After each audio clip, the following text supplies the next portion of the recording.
तो एक चीज और एक मसला जो सबसे ज्यादा मुश्तरक है वो हमारा कम्युनिकेशन और कोऑर्डिनेशन का निज़ाम का बिल्कुल ना होना है।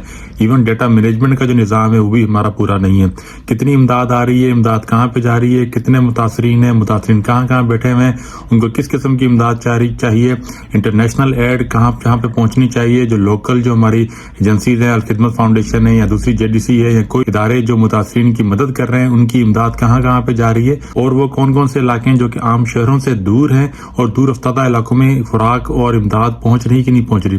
तो ये कम्युनिकेशन, कोऑर्डिनेशन, डेटा मैनेजमेंट के जो इशू हैं जो हमारे पिछले सारे डिजास्टर में भी आए थे, और अब के बाद जो हमारा जो डिजास्टर तकरीबन वो 3.5 करोड़ लोग जिससे मुतासर हुए हैं सैलाब की वजह से, तो ये कम्युनिकेशन कोऑर्डिनेशन का जो प्रॉब्लम ये बहुत ज्यादा नजर आ रहा है।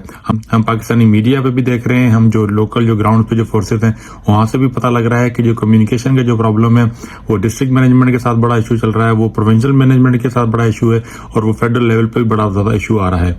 हालांकि फेडरल लेवल पे national flood relief coordination centre बनाया गया, वो भी सारे मामलात को हल नहीं कर सका है। प्रोविंशियल लेवल पे उनमें प्रॉपर कोऑर्डिनेशन नजर नहीं आ रही है। फिर उसके बाद जब हम डिस्ट्रिक्ट लेवल पे जाते हैं या जो सेकंड टीयर सिटीज में जाते हैं, गांव के तक जाते हैं, तो जो डेटा मैनेजमेंट के कम्युनिकेशन के जो इश्यूज हैं वो बहुत हद तक हमें जाहिर हुए हैं। सीएम सिंध मुराद अली शाह जहां पे भी जाते हैं वहां पे लोगों को यही शिकायत होती है कि उन तक खुराक नहीं पहुंची, उन तक खेमे नहीं पहुंचे और उन तक कोई रिलीफ नहीं पहुंचा है। तो ये कैसे पता लगाया जाए कि वहां पे ये सब चीजें मौजूद हैं या नहीं है, या वहां पे इमदाद की डुप्लीकेशन हो रही है या ट्रिप्लीकेशन भी हो रही है, तो वो कैसे पता लग सकता है। तो इसके लिए जो हल है वो 2010 में भी प्रपोज किया गया था, उसके बाद के डिजास्टर में भी प्रपोज किया गया था, मगर वो 12 साल गुजरने के बावजूद भी डिस्ट्रिक्ट लेवल पे कोई भी डेटा मैनेजमेंट का मैकेनिज्म नहीं क्रिएट किया गया। एक ही किस्म के प्रॉब्लम हमें हर डिजास्टर में फेस करने पड़े तो उसका हल हमने क्यों नहीं निकाला।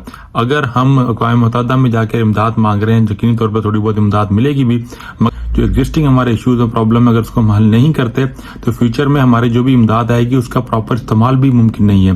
तो अभी फिलहाल जो सारा जो जोर है वो यही है कि इनको रेस्क्यू रिलीफ दिया जाए और लोगों को जो पानी उतरने के बाद उनको उनके घरों में पहुंचाया जाए। मगर ये अभी तक नहीं मालूम कि जो फ्लड से जो रिकवरी होगी वो कैसे होगी, वो कोई रिकवरी अथॉरिटी बनाई जाएगी और जो रिकंस्ट्रक्शन का जो प्रोग्राम होगा वो क्या होगा। अगर इन्हीं लोगों को वापस उन्हीं जगहों पे वापस बसाया जाए, उन्हीं पे जगहों पे ये खुद ही दोबारा से घर बनना शुरू कर दें, जो कि पंजाब में डेरा गाजी खान और दूसरे डिस्ट्रिक्ट में जहां से पानी काफी अरसे से उतर चुका है, लोगों ने उन्हीं मकानों को दोबारा मरम्मत करके बनाना शुरू कर दिया है। तो ये कोई हल नहीं होगा। हमें उनके घरों में, उनकी कम्युनिटीज में कैपेसिटी और रेजिलियंस बिल्ड करनी होगी। अगर यही लोग उन्हीं जगहों पे वापस चले जाते हैं जहां पे वो पहले मुतासिर हुए थे, तो किसी भी किस्म की रेजिलियंस और रिकवरी प्रॉपर नहीं होगी। तो बिल्ड बैक बेटर और सेफर की तरफ हमें जाना होगा। तो हमें एरियाज वो डिफाइन करने होंगे कि यहाँ पे घरों की तामीर नहीं हो सकती क्योंकि ये फ्लड प्लेन्स में एरिया हैं। यहाँ जो घरों पे आपने बनाने हैं तो उनकी जो टेक्निक डिफरेंट तरीके से बनानी होगी, थोड़ा प्लिंथ लेवल ऊपर करके बनाना होगा ताकि मुस्तकबिल का जो भी सैलाब आए तो ये घर दोबारा से तबाह ना हो।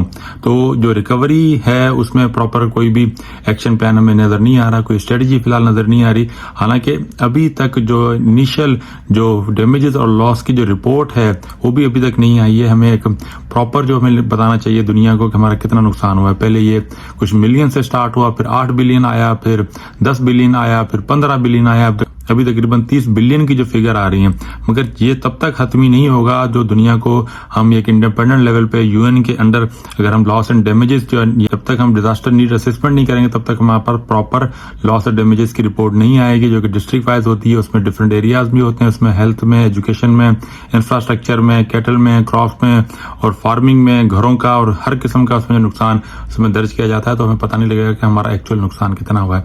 तो पाकिस्तान के जो ऑलरेडी एग्जिस्टिंग इश्यूज हैं, खासतौर पे कम्युनिकेशन, कोऑर्डिनेशन और डेटा मैनेजमेंट के इश्यूज हैं, ये बहुत हद तक जल्दी सॉल्व करने चाहिए ताकि अगर हम रिकवरी स्टेज पे जाएं तो हमारे पास यही प्रॉब्लम जो हमें रिलीफ फेज में खासतौर से में नजर आ रहा है ये वहां में रिकवरी फेज में नजर ना आए। Thank you.